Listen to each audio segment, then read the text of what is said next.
Hi there. Thank you very much for playing The Beginner's Guide. My name is Davey Reedon. I wrote The Stanley Parable, and while that game tells a pretty absurd story, today I'm going to tell you about a series of events that happened between 2008 and 2011. We're going to look at the games made by a friend of mine named Coda.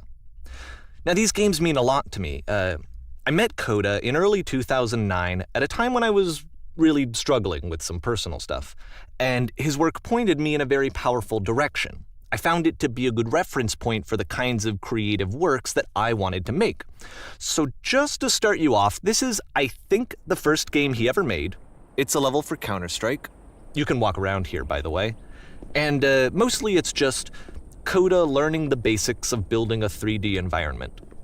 But what I like is that even though he starts from the simple aesthetic of a desert town, he then scatters these colorful abstract blobs and impossible floating crates around the level. And of course, it destroys the illusion that this actually is a desert town, and instead this level becomes a kind of calling card from its creator. It's like a reminder that this video game was constructed by a real person. And it kind of makes you wonder, what was going through his head as he was building this? This is what I like about all of Coda's games. I mean, not that they're all fascinating as games, but that they are all going to give us access to their creator. I want us to see past the games themselves. I want to get to know who this human being really is. And that's exactly what we're going to do here. So, it's 2008, Coda starts making these games, and he never releases any of them. He doesn't put them onto the internet, he just makes them and then immediately abandons them, and they sit on his computer forever. And I think he really understood this image of himself as a recluse. At one point, he jokingly renamed his computer's recycling bin to Important Games Folder. So, this was just how he worked. He tended to crank them out one after the other without even really pausing to try to understand what he had just made, until suddenly one day, he just stopped. In 2011, that was it. He made his last game, and then he hasn't made another one since. And that's why I've taken this opportunity to gather all of his work together, is because I find his games powerful and interesting, and I'd like this collection to reach him, to maybe encourage him to start creating again. And if the people like you who play this also happen to find his work interesting, then I'm sure it'll just send that much stronger of a message of encouragement to Coda. So thanks for joining me on this. If you have a particular interpretation that I haven't mentioned here, or if you just need to get in touch, you can email me at daveywreden@gmail.com. Okay, that's about it for introduction. Let's take a look at Coda's first proper game. As each game is loading, I'll show you the date that it was completed. This first one was made in November 2008.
This game is called Escape from Whisper, and it's one of the more generic games you'll see from Coda.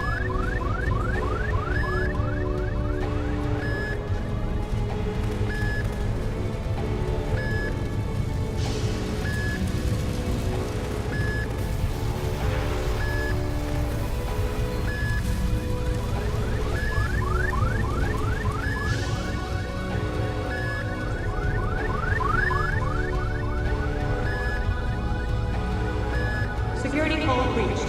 Hostile alien life forms inbound. It kinda looks like this game was abandoned mid-development.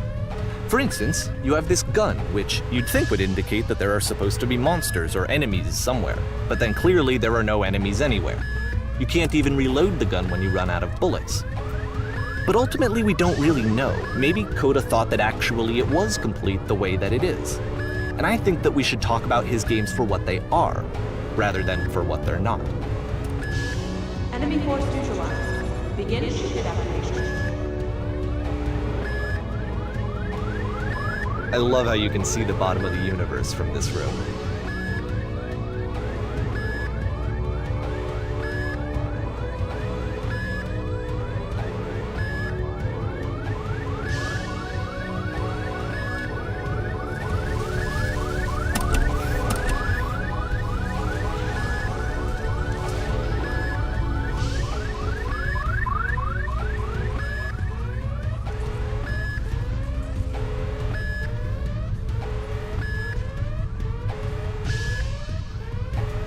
Apparently, this space station has a labyrinth on it.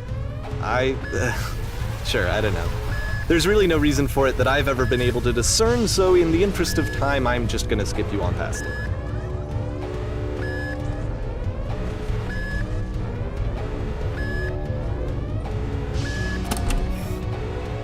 Okay, this is the part that's interesting. The game has this narrative about the Whisper machine and how it has to be turned off, and then you get to the engine room.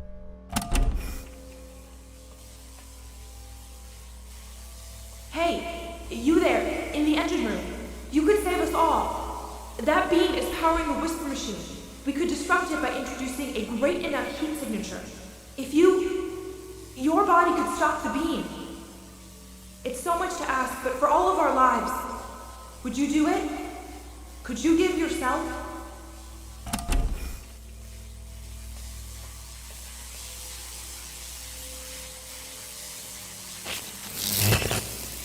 Let me pause here for a second.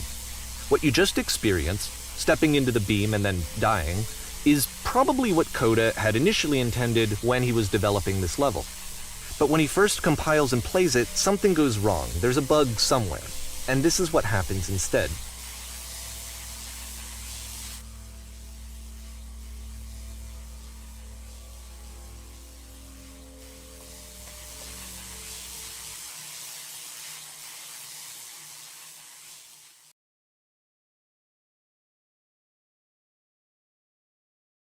The beam causes you to start floating. And this is an important moment for him. Because yes, this is technically a glitch, but Coda identifies something human about it, like how small it makes you feel in the face of this larger chaotic system. Or this floating could be the afterlife, a peaceful place, juxtaposed against all of the hysteria that you've just had to traverse. I don't even know. I have no idea what he was thinking, but what's clear is that after making this, something lodges itself in his brain. He wants to do more of these really weird and experimental designs. So he stops work on this and moves on to a stream of tiny little games that go in all sorts of directions. Let's go ahead and take a look at the first game he made after leaving this one behind.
Yup, in this game you can only walk backwards.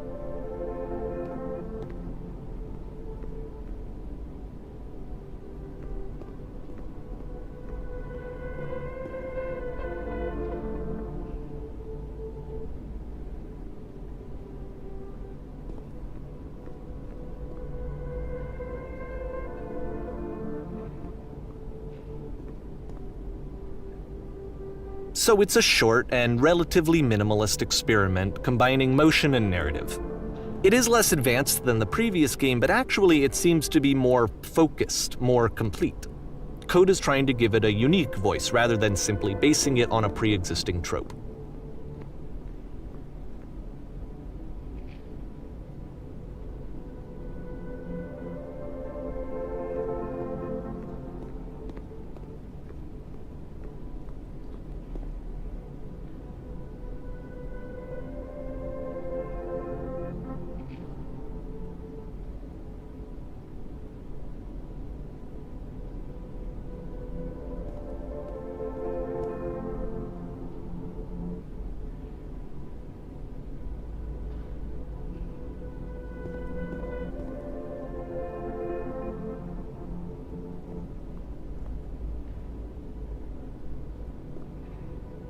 It's a short little thought, it says what it wants to say, and then it ends.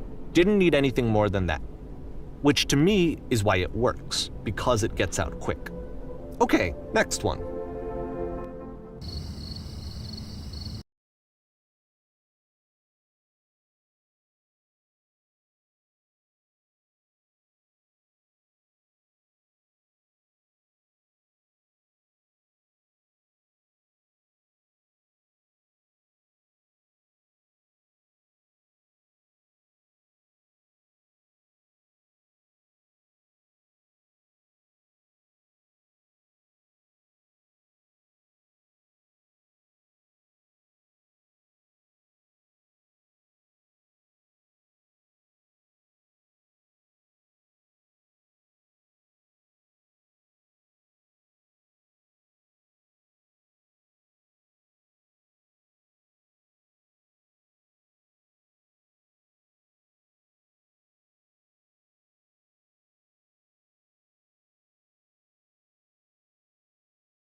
And that's it.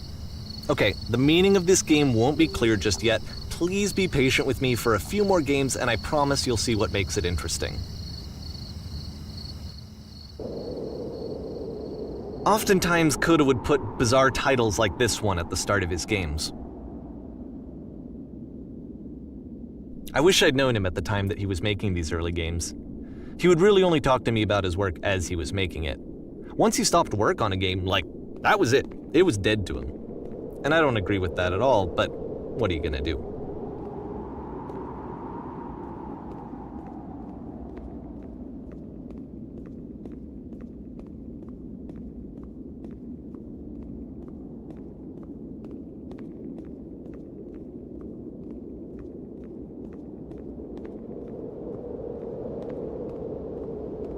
I know it's tempting, but there's actually nothing over here. Sorry.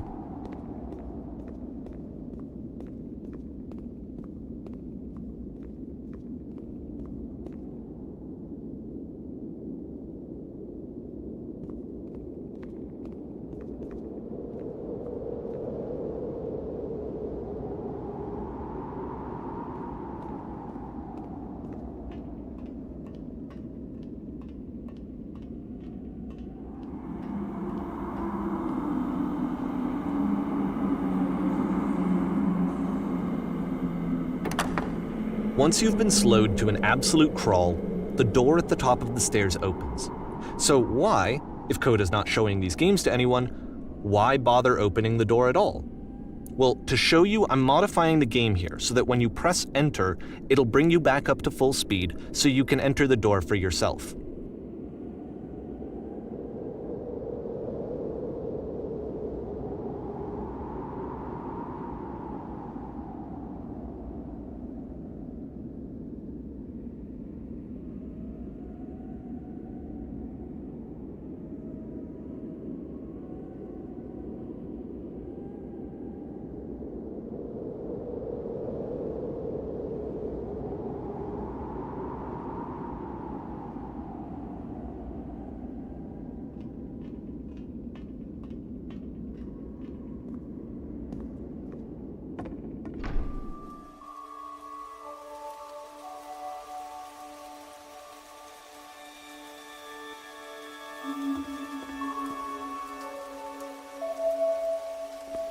A room that's warm and nice and filled with little ideas for games.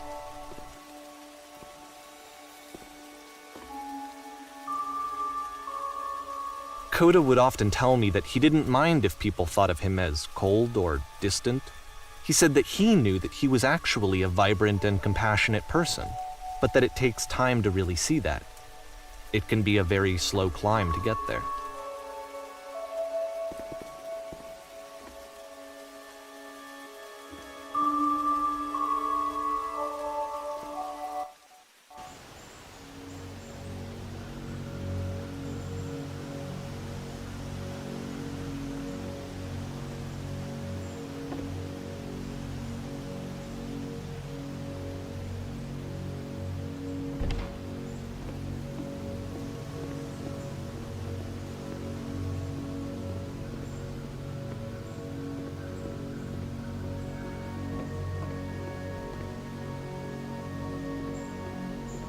Well, this is new for Coda. It's an actual puzzle. Go ahead and see if you can solve it.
Alright, let me just walk you through it. You're gonna hit the switch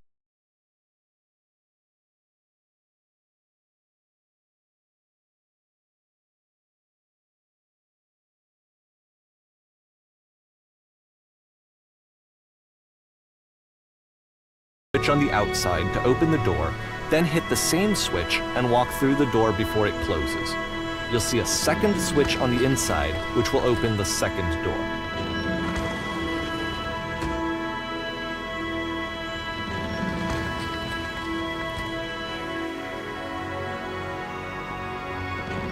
Don't forget that solution, because we're going to see this puzzle again soon.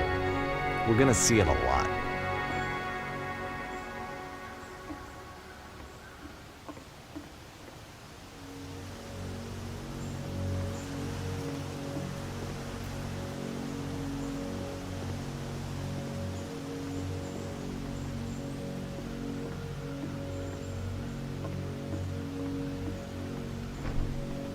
So that seems to be it, right?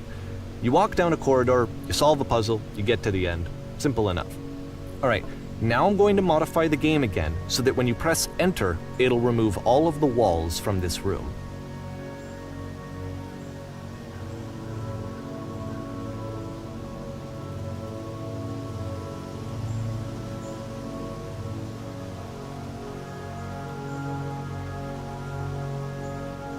How about that? There was more to it than we had any way of knowing. I actually find it funny that this game comes after the Stairs game, since they essentially convey the opposite idea. So, in the Stairs game, a dull exterior concealed a rich interior. And then, in this level, a dull interior hides this fantastic outer world. Either way, I think that the point is the same, is that most of the time you don't get to know what you're missing, or even that you're missing anything. That's not your role as a player. So if your role here is not to understand, then what is it?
Aha!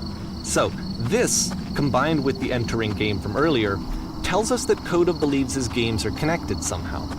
It could even be that the stairs game and the puzzle game are literally connected in between this and the entering game. There's a bigger picture that all of his games are meant to play a role in, some larger meaning that we won't be able to grasp until we've seen all of them. And once we have, we can step back and start to understand what exactly that bigger picture is.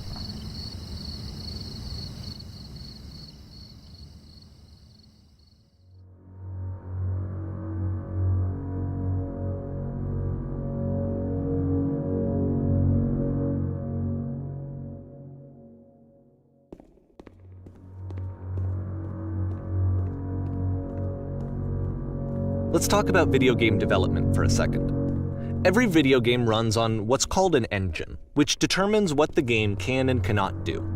So in other words, the engine is a set of tools for game development. To make all of these games, Coda is using an engine called Source.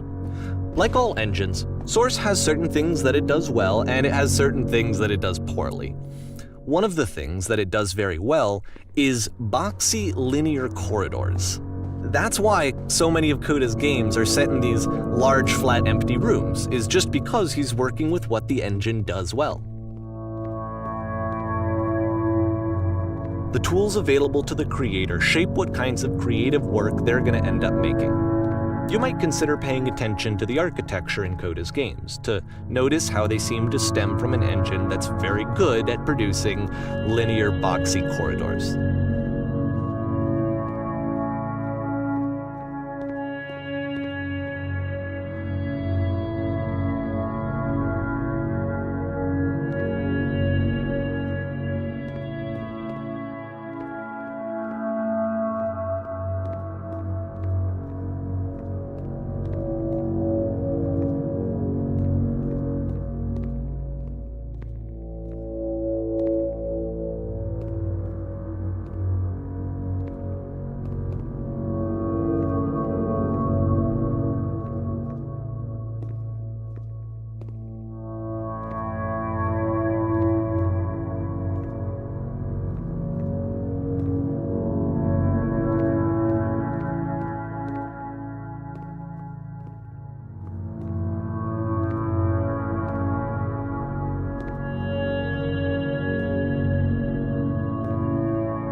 This prison, funny enough, in Coda's original design, the doors stayed shut for a full hour before letting you go. If you don't mind, I think we're gonna skip that.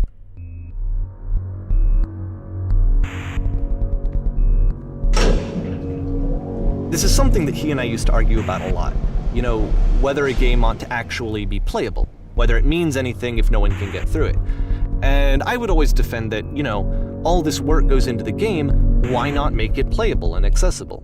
And so we just got into heated arguments over it, and there was one time that after one of these conversations, he went home, and a day or two later, he sent me a zip file entitled Playable Games that was full of hundreds of individual games, each of which was just an empty box that you walked around in and nothing else. Believe me, I played every single one of those just to find out if there was like a gag hidden somewhere. There wasn't.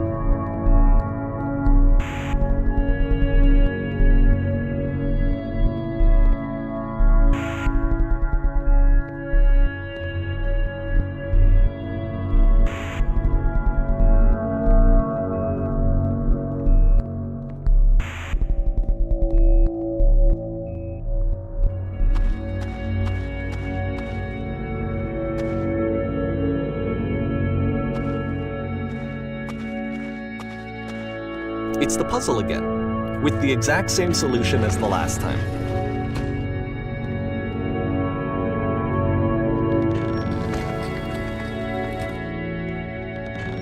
There's still no clear indication of what makes this puzzle so special that Coda is going to return to it over and over.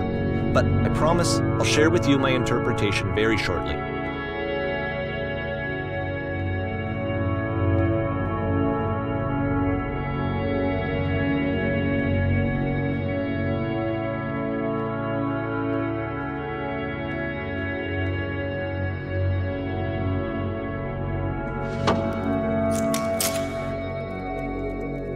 Here, Coda begins using a kind of dialogue system that he fashioned out of the engine's chat capabilities. Use the 1, 2, 3 buttons on your keyboard to respond.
And so we make one last descent down to the final floor of the level.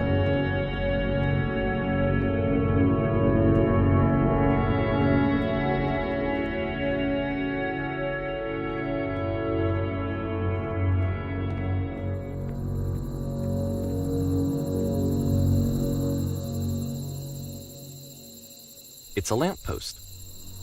Okay, I can't tell you quite why, but for some reason Coda fixates on this lamppost. It's going to appear at the end of every single one of his games from here on out. I'll tell you what I think. I think that up to this point, he's been making really strange and abstract games with no clear purpose, and maybe you can only float around in that headspace for so long. Because now he wants something to hold on to. He wants a reference point. He wants the work to be leading to something. He wants a destination, which is what this lamppost is. It's a destination. We're going to see it in the work as well. His games are just going to become a lot more cohesive, a lot more fully developed, with more of a clear idea behind them. And as we go, that idea will get clearer and clearer and clearer.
So first off, I'm sure you can deduce this, but this game is not connected to the internet. All of the notes that you're gonna see have been written by Coda. This was actually the first game of his that I ever played. This was shortly after I met him at a weekend game jam in Sacramento, where I grew up. I saw him working on this very level, and it was just so different from anything that anyone else was doing. So right away I was like, I have to be friends with this person. In retrospect, I think I was probably a bit too pushy, trying to get his attention. I was over-enthusiastic. But he was very gracious about it and very patient with me. And I cooled off eventually. Oh, feel free to skip over any of these notes if they're not doing anything for you. Nothing extra is going to happen if you read all of them. Either way, to me they convey a sense of loneliness. I see this person who's filled with thoughts and feelings and beliefs and has no way to express them except as scattered and unheard voices in a game that wasn't meant to be played.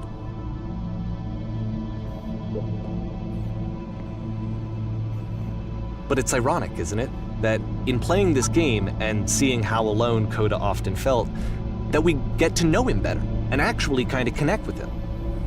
And I have to be honest with you, this idea is really seductive to me. That I could just play someone's game and see the voices in their head and get to know them better and have to do less of the messy in-person socializing. I could just get to know you through your work. I think this is why I always liked Coda's games so much, is because it felt like they let me have that connection. I felt as though he was inviting me personally into his world. And then I feel less lonely too.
At the end of this level, we're going to see the puzzle again.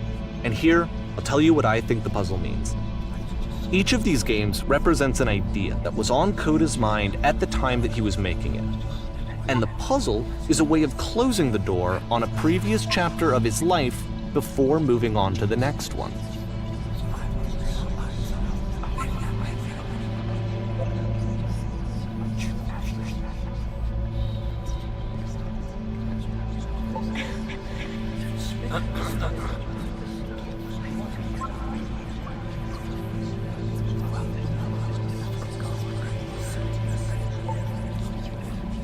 In each of his games, after exploring a theme that, he might find difficult, Coda can then place this puzzle that he knows has a reliable solution, he understands exactly how it works, and so it gives him a simple mechanism for moving on.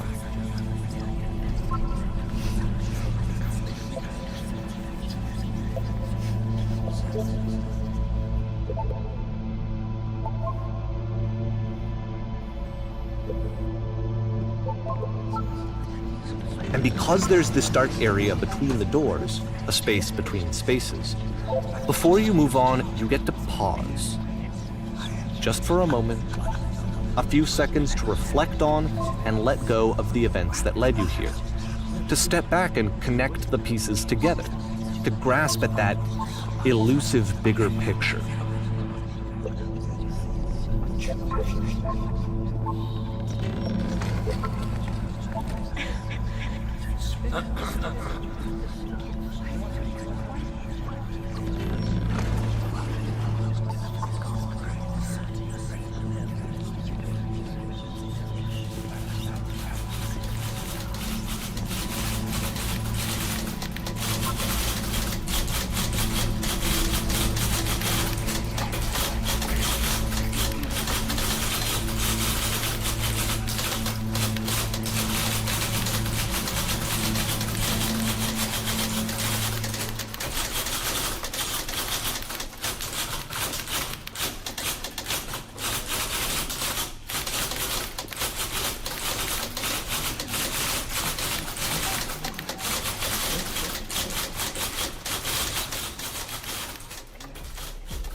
Okay, this one is tough. It's gonna kinda just spin its own wheels for a few minutes. Hang with it.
See, like, this is it. The whole game. And there's nothing that's particularly interesting about it. You just walk to the end of a hallway. Except, for some reason, Coda gets really fixated on this prison that has all of this modern furniture. And I don't know why, but he decides he needs to revisit this prison. He's gonna start over, use the same assets, turn it into something else. Okay, cool. Here's version 2.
Okay, this one is tough.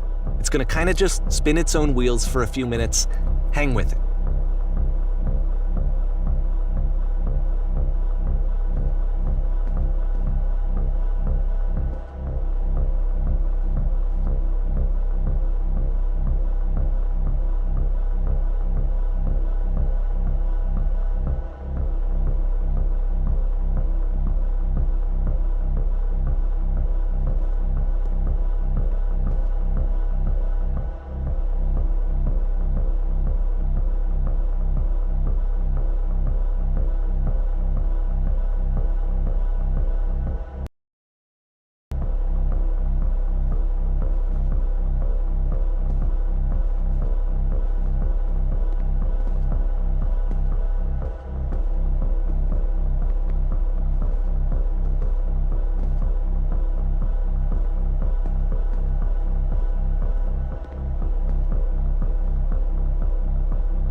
See, like, this is it, the whole game, and there's nothing that's particularly interesting about it. You just walk to the end of a hallway.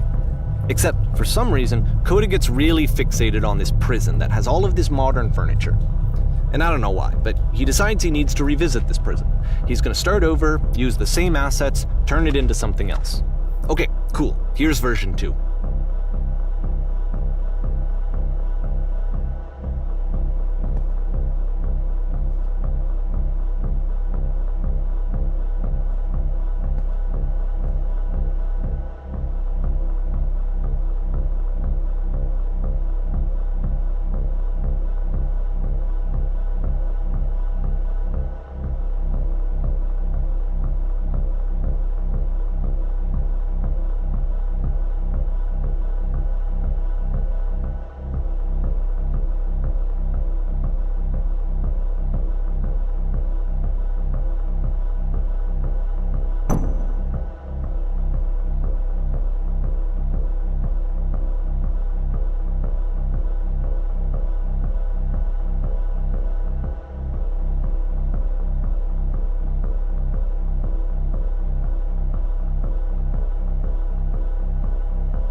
There's a bit more to this one, but still it's not really communicating anything. It's kind of just weird for weirdness' sake.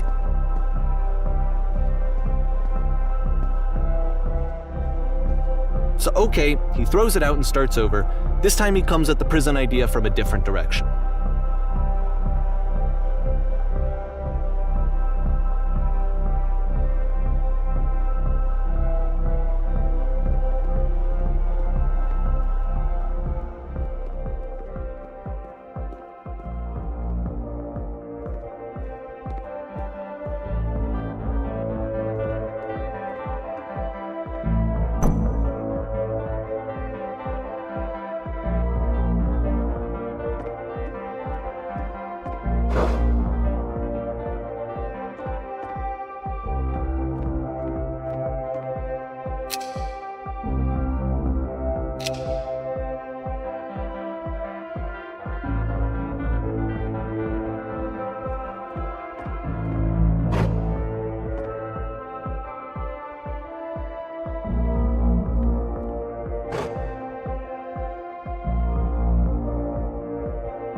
And of course, now the table is gone and you can't begin the chain of events to escape. Here's a version where there are no bars, but you can't actually get to the well. And then a version where the inside of the prison is the outside and the outside is the inside. Let me just blink you real quick through a few more of these. I mean, he really unloaded on this prison idea. There's nearly a dozen of them. Personally, I think it's awful to watch this, to see a person basically unraveling through their work. And for what? Like, at what point do you just go, maybe there are game ideas other than this prison that I could be working on? But Coda doesn't have that voice telling you to stop, that particular mechanism of defense against yourself. Without it, you just spiral. And so he keeps going and going and going and going and going, and then he hits on something. And he likes it. And that's it. He's done. He stops making prisons. This is the very last version of the prison game that he created. And the reason I think it works is that the prison is not actually in it.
It's a conversation.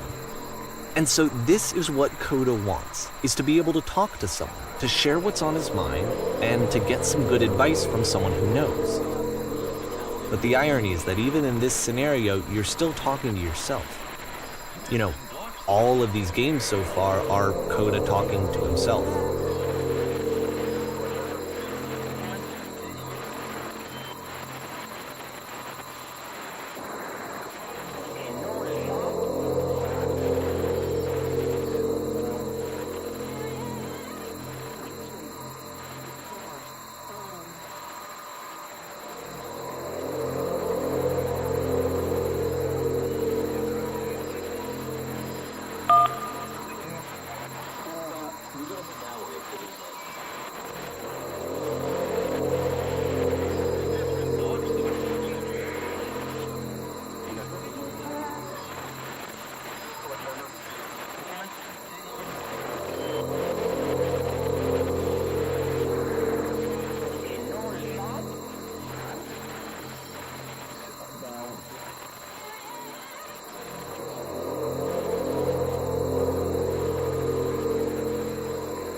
I can see why he considers this a fitting conclusion to the prison games.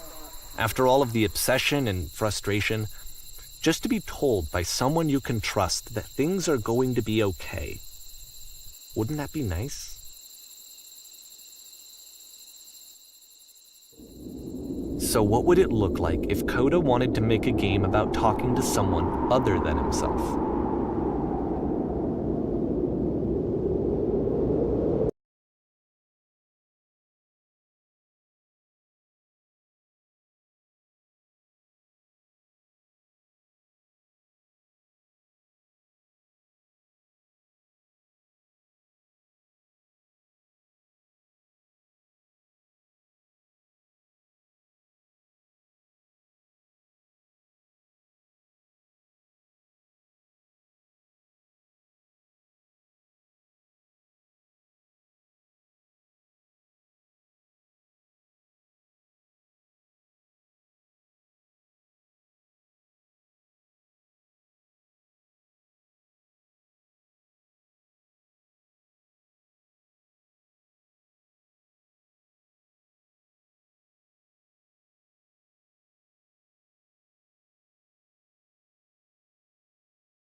To me, this environment is meant to represent Coda's puzzle, with the two doors on either side and a dark transitional space between.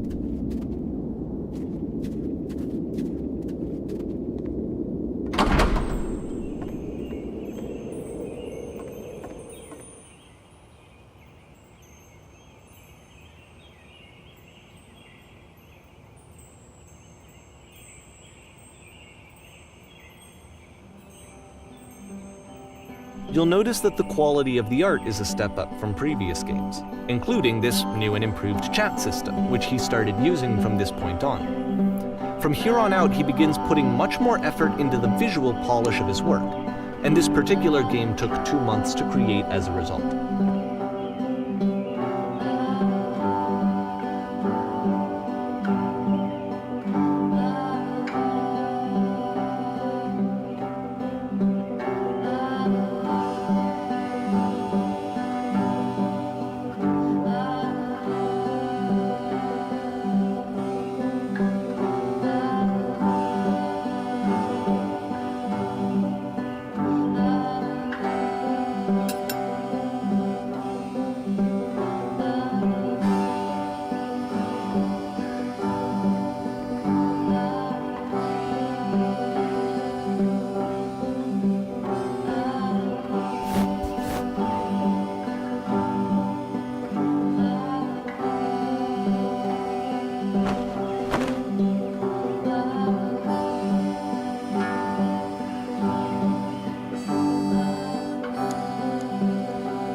After the intense set of prison games, this house cleaning level almost feels like cleansing. It's the moment after a particularly difficult or traumatic experience where you just need to let it sit and digest inside of you, and eventually cohere into something meaningful.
I know that Coda really liked this game. Of all of his work, actually, this was the only one that he called me up to ask me to come over and look at it. This was during a period of a few months where he was like grossly happy all the time, just walked around with a constant smile on his face.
I'm glad he made this. I'm glad he found some peace.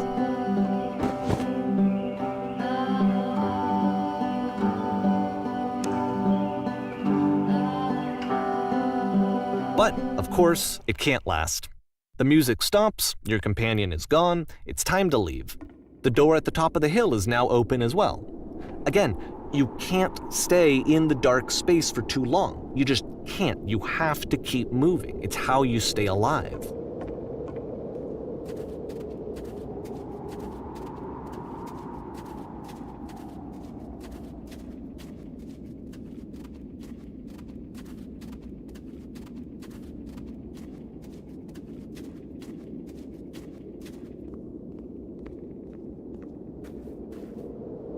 Which is the whole point of the puzzle doors, right? That sooner or later you have to pick up and move. I really thought that was the point of it.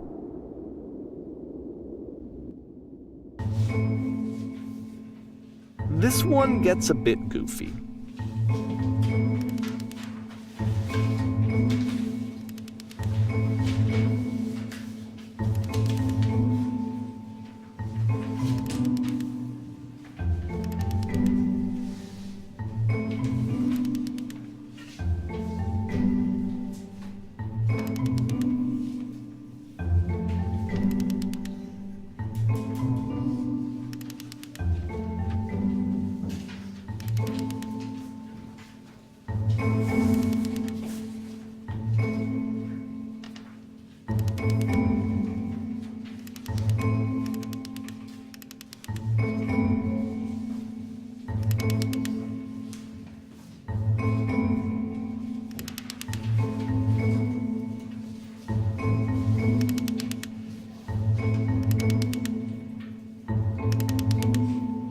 About halfway through the game, the perspective shifts.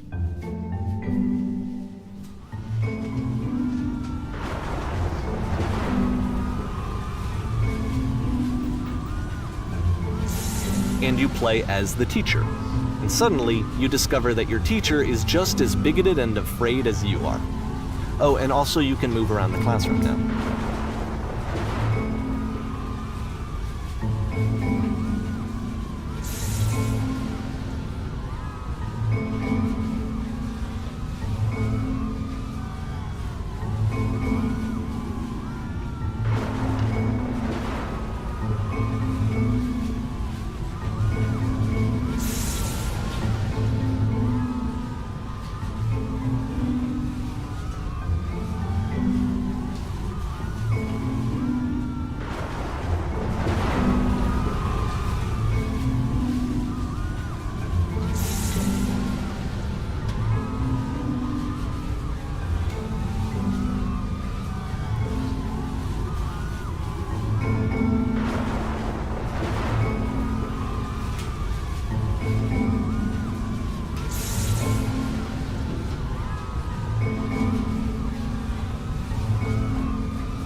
I fell pretty hard for this one.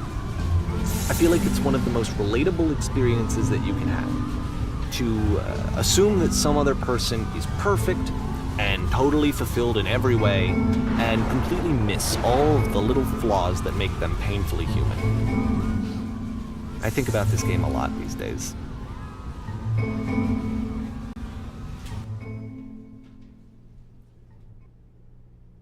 This one took a lot longer than all the others for Coda to make. It was 4 months between this and the last one.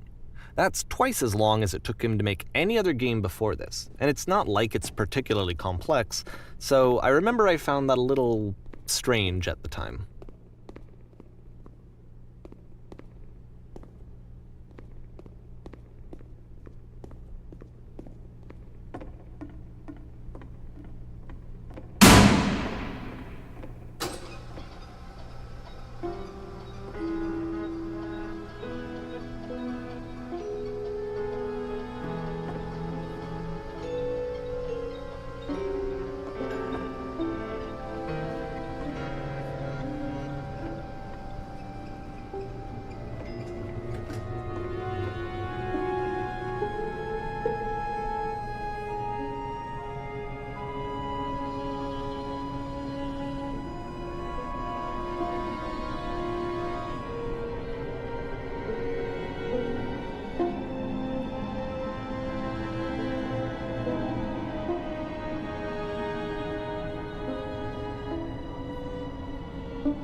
The game ends with this eerie premonition of what's going to happen next in Coda's life.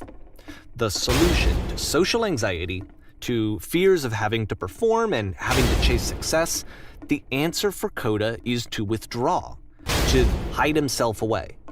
Which is what leads to scenarios like the stairs that slowed you down several games ago, where it just becomes harder and harder to access Coda's inner landscape because he keeps retreating.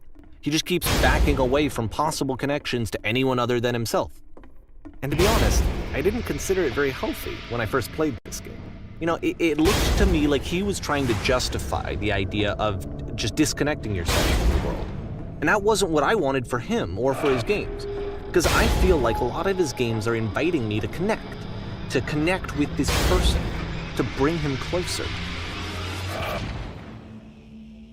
But what can you do? After this, Coda went off and took another 5 months to make a new game.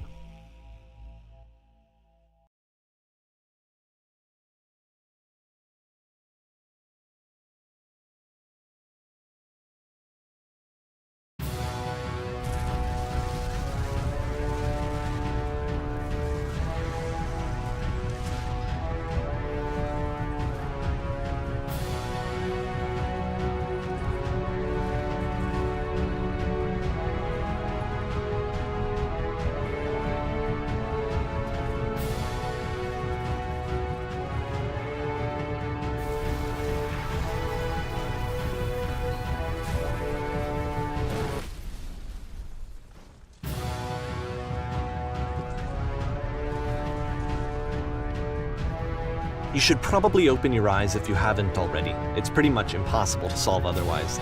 And there is a solution, by the way.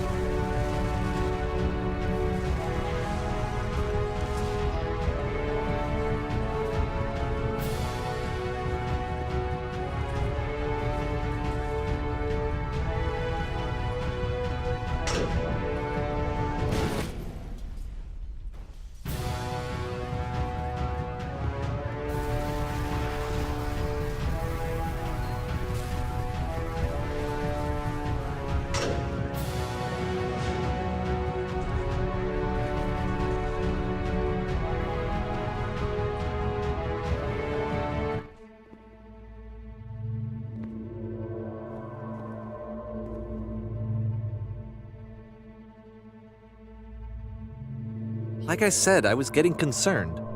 First off, he's never been this explicit in his work about exactly what he's thinking. So where's that coming from? But then even weirder, his work has potentially stopped being an outlet for him. Not like he's having trouble iterating on ideas, but he literally just can't think of new ideas anymore. And in person, he was being a lot more distant than usual. Like, you know how sometimes a person will just deflect anything that you say in order to keep themselves disconnected all the time? It was that kind of thing. Here was the point in my relationship with Coda where I really started to wonder if he needed my help in some way. His games are going to get more desperate from here on out. After this game, it's almost 6 months before he finishes something new.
If the last game featured Coda talking explicitly about his creative frustrations, this one turns it up to 11. Now, put yourself in my shoes playing this.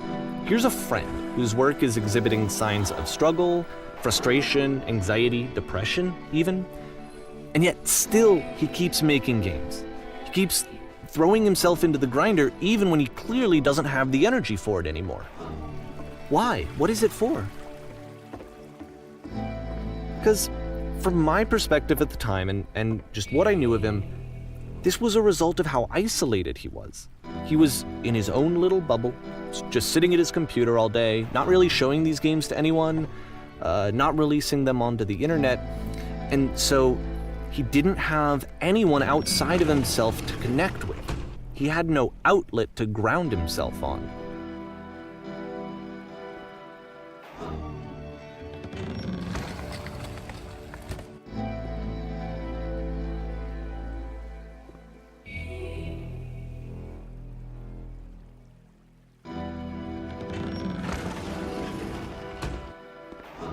You can't talk yourself out of loneliness. It doesn't work that way. You can't be the one writing both the questions and the answers. Then there's no movement. Then there's no circulation. If all of your anxieties are being channeled into your work, then if the work ever fails, you have no backup and you're just going to crash.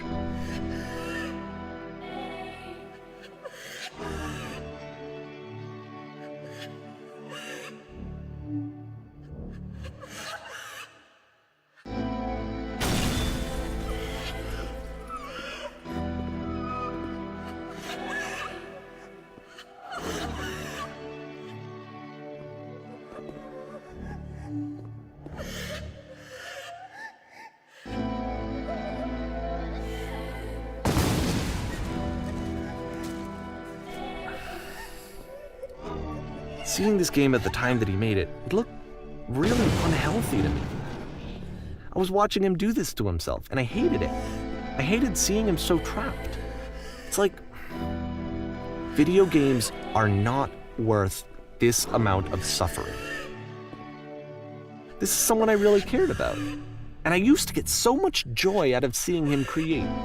For him to suddenly become angry and frustrated like this, it was the worst thing for me. I don't know. This is what I felt at the time. I don't know how else to explain it. I wanted it to stop more than anything. I had never felt so rotten. I needed more than I had ever needed anything for this to stop.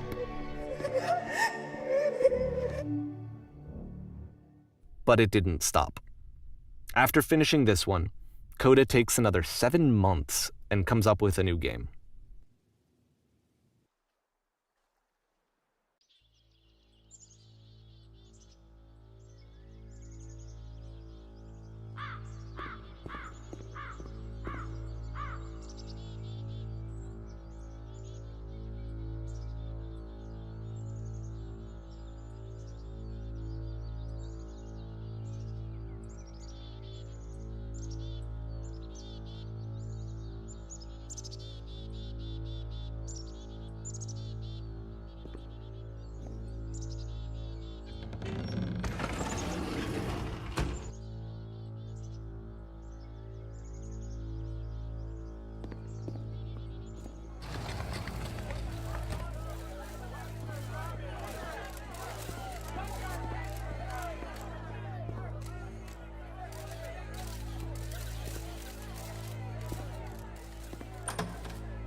And of course, it's the machine.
So now the work is becoming self-destructive.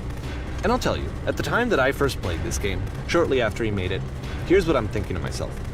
I'm thinking that Code is stuck in his own head, and that it's having a very negative effect on him, and that all he needs to do is just start showing his work to people, to get some actual feedback on his games.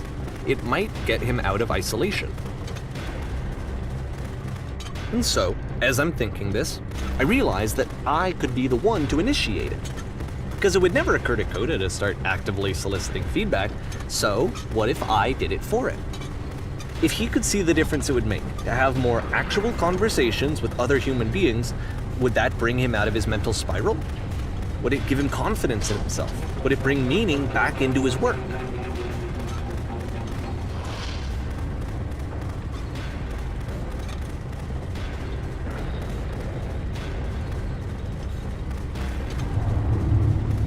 So I started showing Coda's work to people. I took this one, and the islands which you just played, the theater, the notes, the house cleaning game, and some of the prison escape games. I brought them to people that I knew and trusted. I asked their opinions. And the great part is that they really loved his games. You know, the point of it all was just to give him some external reference point, but they genuinely loved his work. There was nothing for him to be afraid of.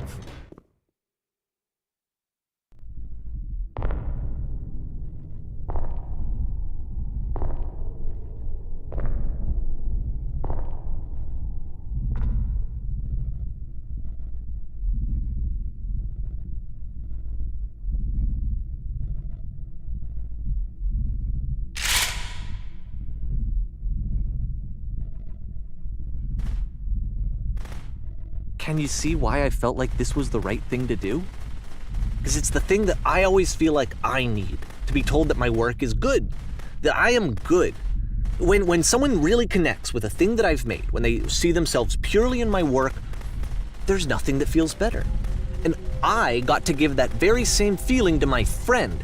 I did something, I really felt like I'd done something good, like I was a good person. I felt like there was a friend who was in trouble and was unhappy and maybe didn't like themselves, and I could fix it. If I could give him this gift, maybe I could fix the problem. When they told me how much they enjoyed his games, it was the best feeling. It was the absolute best feeling. It made me feel so happy, so beautifully, beautifully happy.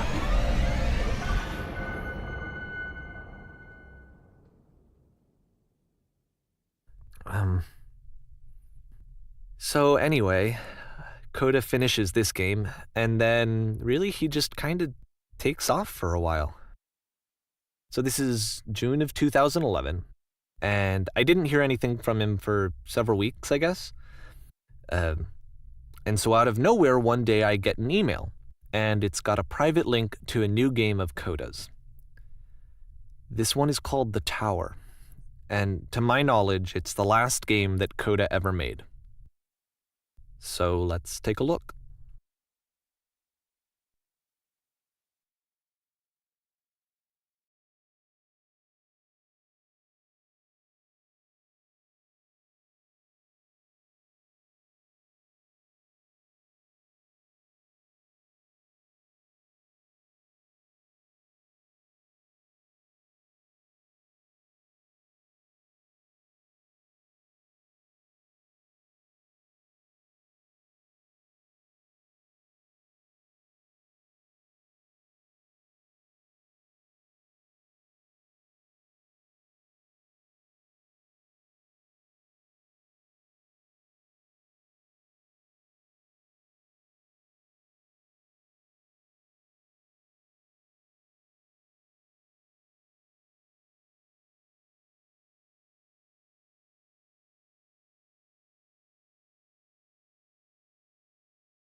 And this is where I have trouble saying anything meaningful about Coda's work. Because more than anything else, the tower just feels distant. It feels like it's trying to distance itself from the world. It's a very cold game.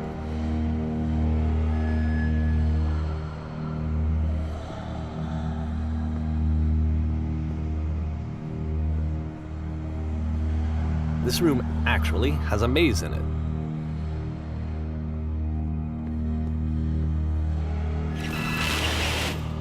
Except that all the walls of the maze are invisible.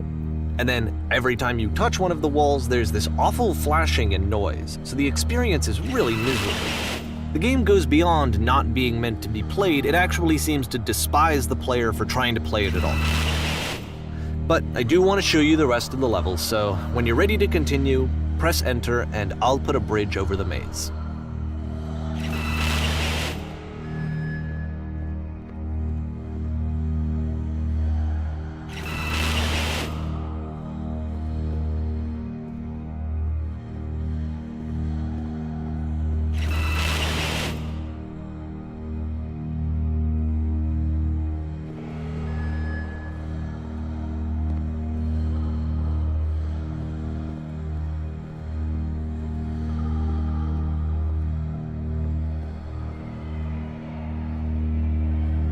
And to be fair, it's not like this is the first game that's needed some modification to be playable.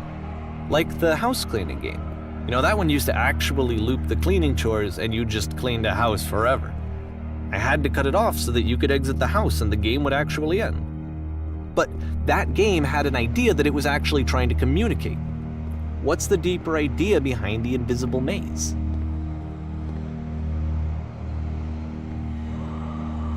The only way past this challenge is to randomly guess the 6-digit code. Like the invisible maze, it's frustrating to me, because it's the opposite of everything else that Coda has made. It doesn't encourage thought or engagement. It doesn't ask anything of me, except a lot of my time. If I could have reached him during this time, then maybe I could have asked him, but I couldn't. I still don't really understand why this is here. I'll put the code on the ground for you here, though, so that we can move on.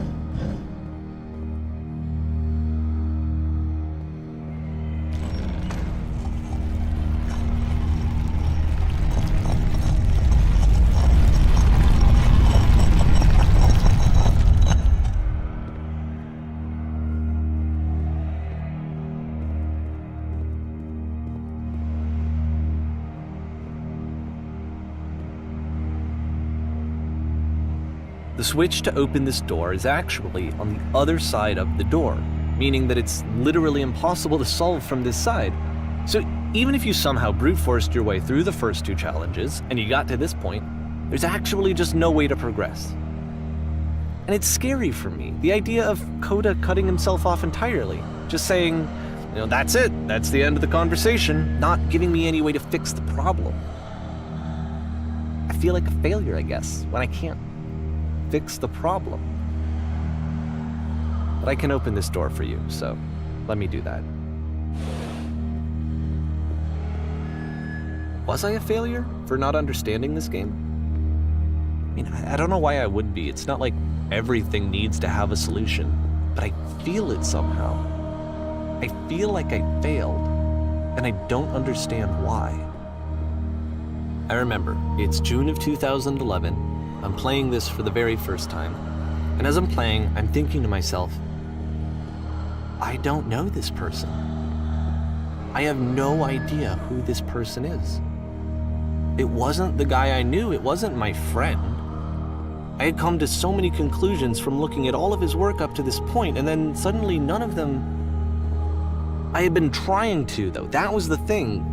For years, I was trying to get to know him, to understand who he actually was and what he stood for. I asked him so many times to please just tell me what his games mean to him. I asked him please to tell me what the 3 dots mean. And he wouldn't.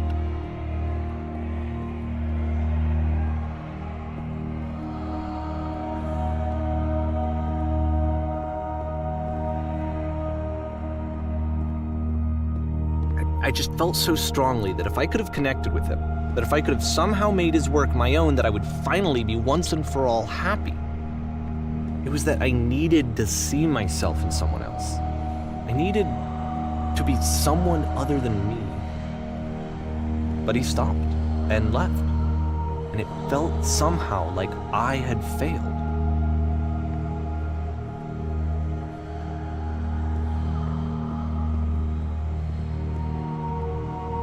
Where did I screw up?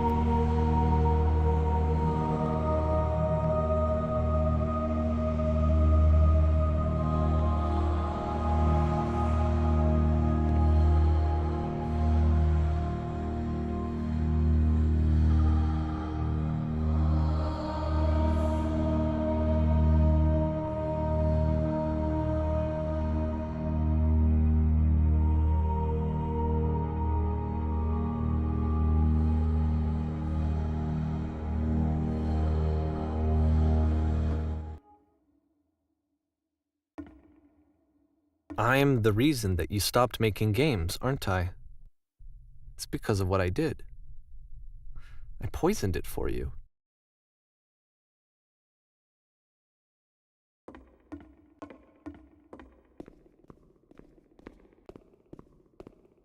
I don't think I ever told you this, but when I took your work and I was showing it to people, it actually felt... It felt as though I were responsible for something important and valuable.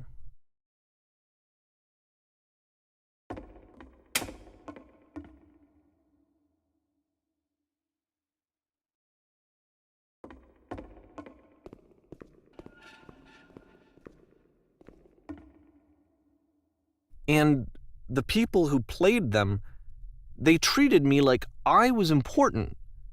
They really listened and cared about what I had to say. Even though I was showing your work, I felt good about myself.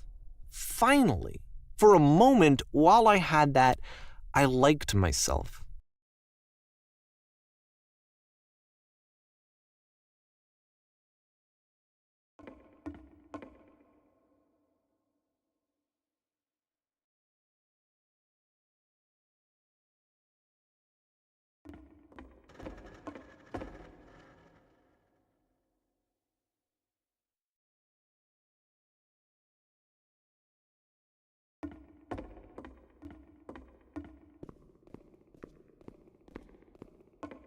And then you stopped, and I didn't have anything left to show people. I just had to be with myself. And as soon as that happened, there was no feeling at all. Nothing. Less than nothing. What does that mean?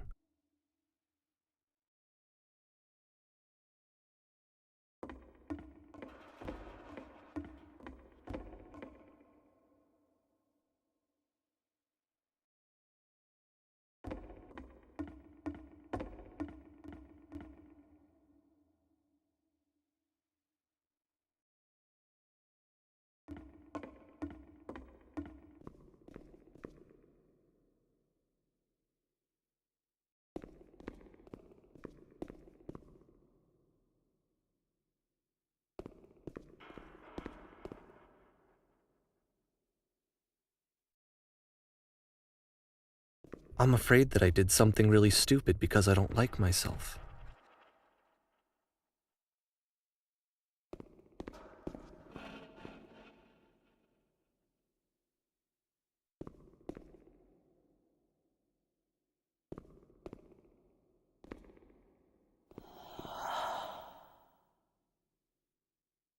That's why I'm releasing this collection of your work, is because I haven't been able to find any other way to reach you. I've tried everything. And so a part of me has hope that if I put this compilation out into the world, and if I put my name on it, that maybe enough people will play it so that it'll find its way to you, so that I can tell you that I'm sorry. I know I screwed up. If I apologize to you truly and deeply, will you start making games again? Please, I need to feel okay with myself again. And I always felt okay as long as I had your work to see myself in. I mean, is something wrong with me? Because I know that I did an awful thing, and I'm doing it again right now. Like, I'm showing people your work, but I can't stop myself from doing it. That's how badly I need to feel something again, like I'm an addict. There has to be something wrong with me. Can I apologize? What if I tell you I was wrong? Will that work? Will that fix it? I don't know. I don't think it will, but there's nothing else that I can do. Just tell me what you want. I'm sorry. I'm sorry. Please, start making games again. Please help me. Please give me some of whatever it is that makes you complete. I want whatever that wholeness is that you just summoned out of nothing and you put into your work. You were complete in some way that I never was. And I want to know how to be a good person. I want to know how not to hate myself. Please. I'm fading, and all I want is to know that I'm going to be okay.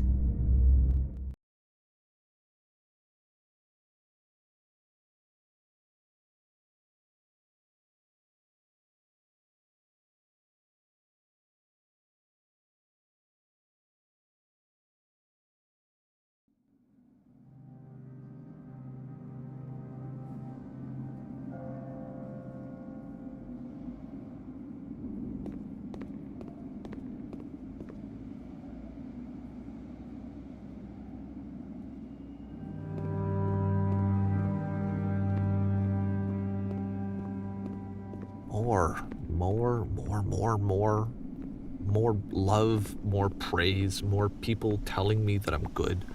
Always more. It's like a disease.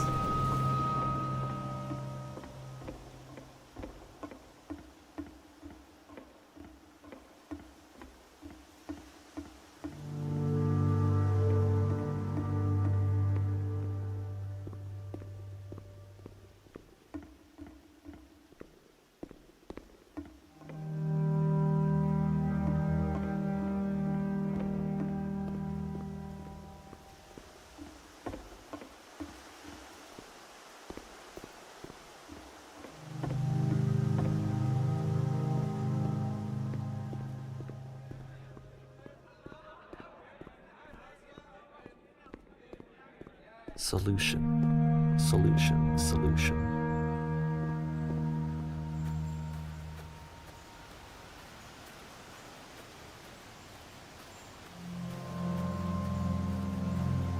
I guess if someone had told me ahead of time that he just really enjoyed making prison games, maybe I wouldn't have thought he was so desperate. I wouldn't have told so many people that he was depressed. Maybe he just likes making prisons.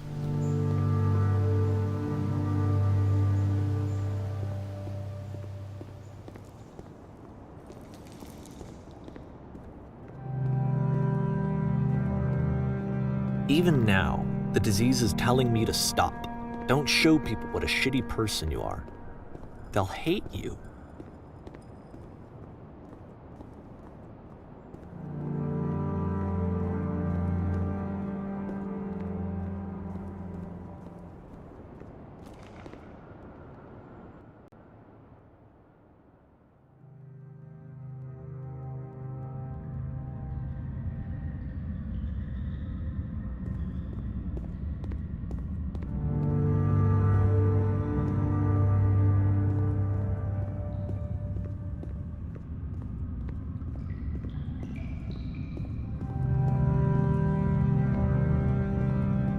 If I knew that my life depended on finding something to be driven by other than validation, what would that even be?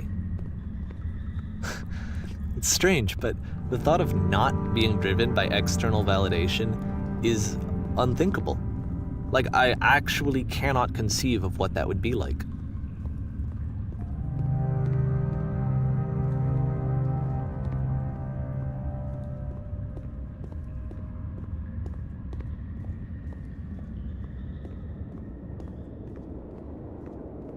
What now?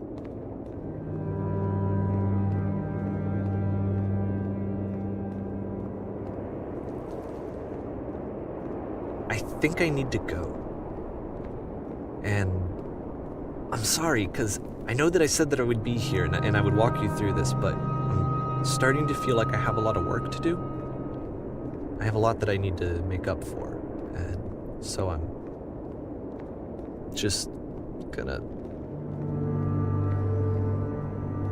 Okay.